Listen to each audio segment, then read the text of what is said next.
I think it's important that I really break down these digestive health seminars so that you can understand and get just bits and pieces each and every week, news that you can truly use.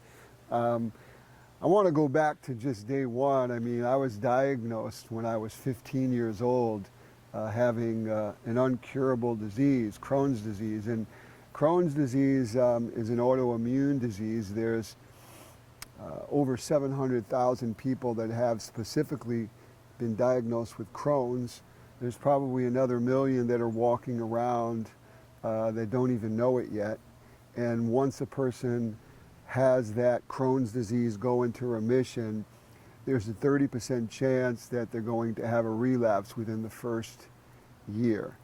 And a 67% chance on having a relapse within the next 5 years once it goes into remission. So here I was diagnosed at the age of 15. I went from 135 pounds down to 86 pounds. They thought it was my appendix. They did an exploratory surgery and just saw the mess that was going on the inside. I've had 2 surgeries, both tried to take me out, tried to kill me. The first was when I was, as I mentioned, very young, and they took about 13 inches of my ileum. The ileum is where the large and the small intestines meet. It's almost like plumbing work that God makes that is kind of a turn that separates the large and the small intestines. But the symptoms that I've had and the symptoms that most people will have with Crohn's disease is anything from fatigue to low-grade fever to eczema, blotchiness on the skin, diarrhea, blood in the stool. I went from doctor to doctor till we were finally diagnosed. And then years ago, the medicine that I was on was prednisone, which is a catabolic steroid, which tears down muscle and you get a moon-shaped face. And I was also on azulfidine. It was the only compound pharmaceutically that they had at that time. I was on that medicine for maybe a couple of years, and then everything went into remission. And I was in remission for over 23 years, which is pretty mind-boggling. And I ended up winning 50, international world championship titles in bodybuilding. And I think that the reason why I'm even reciting that is that if you truly speak it, if you truly cross your T's at the breakfast, lunch, and dinner table, and you're diligent with nutrition and you exercise and you have a positive attitude, these are all things that people, they don't really even talk about. We live in the richest country in the world, and we talk about constantly medication, to maybe mask a symptom or slow something down, but we need to get to the core. And my hope and my prayer is that before I take my last breath, medical science finds a cure for Crohn's and colitis. But it's a debilitating disease, and what I like to do is to share with you how I've lived my life and to break it down nutritionally, as well as spiritually, and exercise science on how exercise helps even the digestive tract. But food, 60 to 70% on what you put in that little circle called your mouth is going to either affect you negatively or positively. It's going to make you feel like a dynamo, or it's going to be, so to speak, your kryptonite, like Superman had, that made him feel very weak and frail. But I think that one of the reasons why I want to love on each and every one of you about this is that you can live a quality-filled life. There is definitely a big difference. Understand something. Having IBD versus IBS. IBD is inflammatory bowel disease that comes under the umbrella of Crohn's or colitis, and there's 1.6 million people that are in that category. IBS is more of a spasm with the muscular aspects of the stomach, and they're two separate worlds. They're completely different. IBS is not a disease that has no cure for it, and it's very treatable. And so eating is so important. And I learned at a very, very young age that you're either going to have food work for you or against you. So the first thing that I want you to do is to journal your food. And in my macronutrient meal plan, you can journal the foods that you're eating. And when you go to the grocery store, you need to pick foods that are going to be anti-inflammatory. There's a lot of foods that are irritants, such as your dairy, your high-fat animal meats, your alcohol, too much caffeine. Other things that are triggers are your stress, lack of sleep. These are all things, smoking. These are all things that are irritants that are going to truly enhance this beast inside called Crohn's or colitis. It's going to enhance inflammation. And inflammation is really what causes most diseases to put havoc on the body. So when it comes to living with Crohn's disease, you need to make sure that you're living on that anti-inflammatory kind of eating. And what does that exactly mean? Well, even herbs such as rosemary, ginger, turmeric, green tea, triple virgin olive oil, omega-3 essential fatty acids such as your salmon, those are all natural COX-2 inhibitors. They're natural anti-inflammatory compounds. And on the other side of that, like I just mentioned, your butter, your lard, your dairy, your alcohol, your high-fat beef or pork or bacon or cheese are all things that are going to create inflammation, and at many times will bring the disease out of remission. A lot of people, they'll go through surgery like I have, and then they feel good and they're like, okay, I could go back to fast food eating, I could go back to partying. And my question to you is, why would you want to do that? If, I remember my surgeon said to my family, Peter is Crohn's disease free for 5 minutes.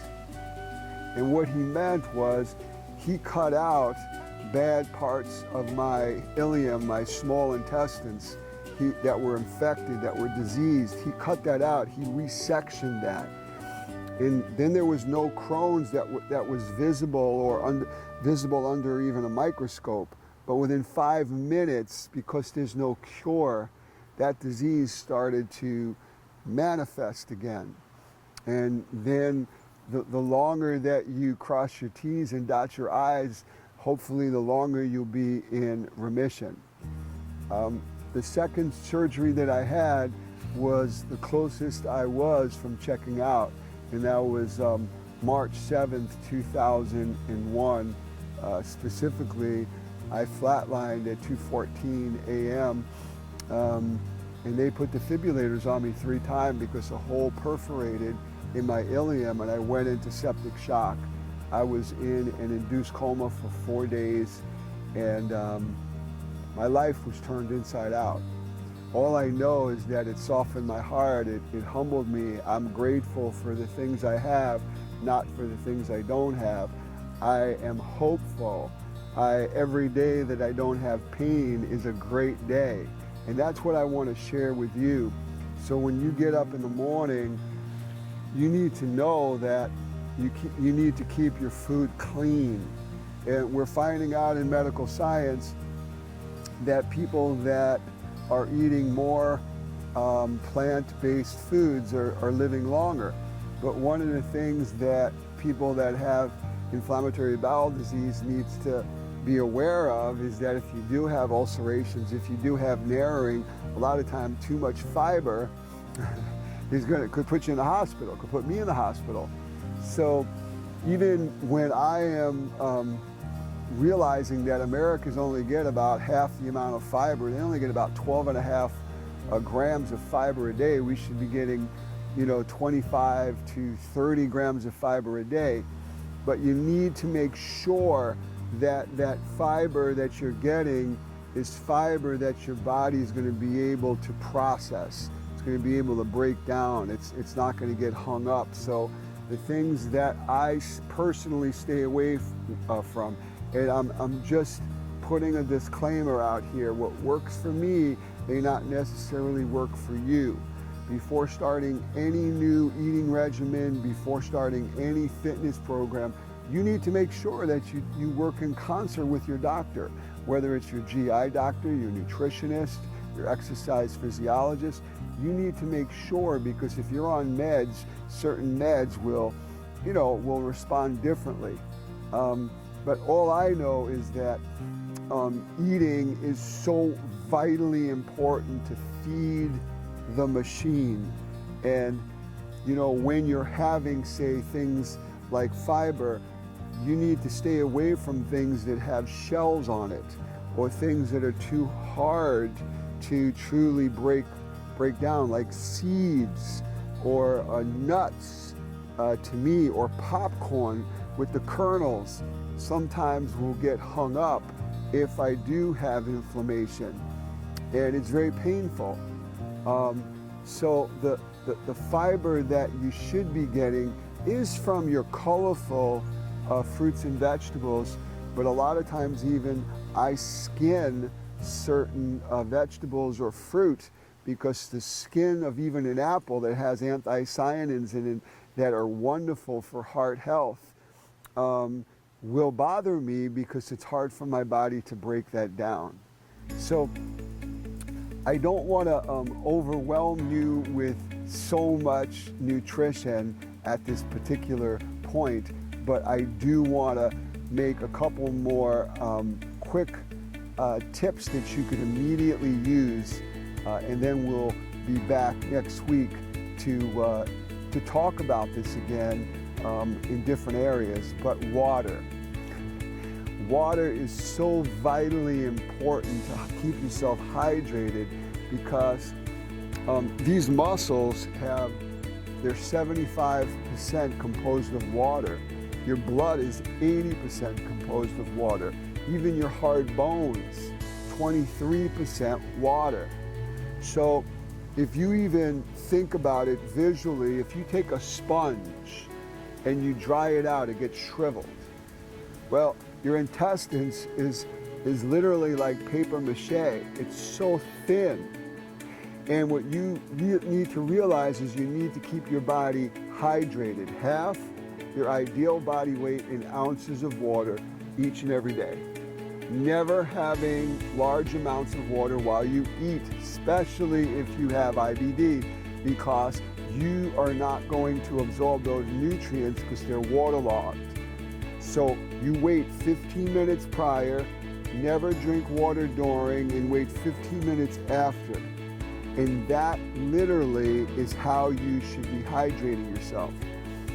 Because if you are dehydrated, especially if you have diarrhea, or if you can't hold certain foods down, your intestines gets like that dried sponge. And your intestines is which carries your nutrients, your stool, your food throughout your intestines and your colon. If you are dehydrated and it shrivels up, then it's going to be harder for that food to come out. It's going to give possibly cramping because of just the spasms by not having enough hydration in your digestive tract. It's critical to know that. And know that if you're drinking alcohol, it's a natural diuretic. So you're going to basically be dehydrating, urinating that water out.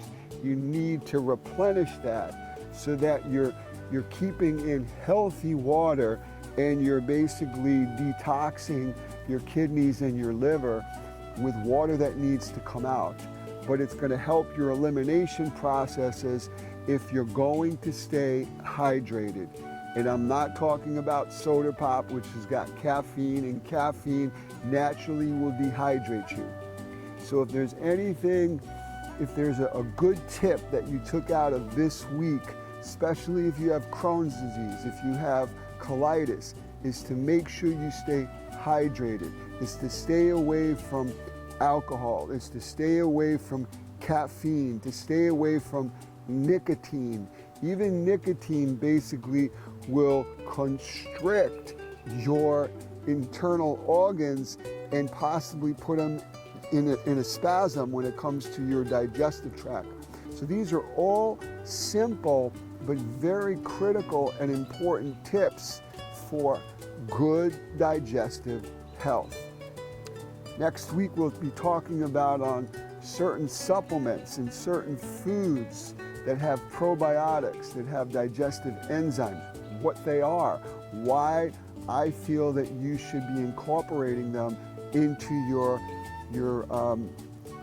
daily food staples. And lastly, make sure you graze. You have 4 to 5 smaller meals than our traditional 3. Whoever put together 3 meals, I think that there was something not right. You have breakfast, and then a few hours later you have lunch, and then from lunch to dinner you have sometimes 6 or 7 hours. I think vending machines, chocolate, coffee, and caffeine was invented at like 3 o'clock in the afternoon because we get that afternoon yawner. So what we need to do is we need to be the CEO of our bodies. We need to have food work for us, not against us. And we need to not shoot ourselves in the foot by setting ourselves up to fail. We need to set ourselves up to succeed. Smaller, more frequent meals so you don't put your body in 5th gear. Breakfast, mid-morning snack, lunch, mid-afternoon snack, and dinner. That's the way that you should do it. That's the way the whole country should do it. That's the way the whole world should be eating. And many people in different parts of our culture, our world, eat a whole lot healthier than we do in one of the richest countries in the world, the United States. So again, take control. And I will leave with this. How bad do you want it? I mean, do you believe that you're going to go into remission?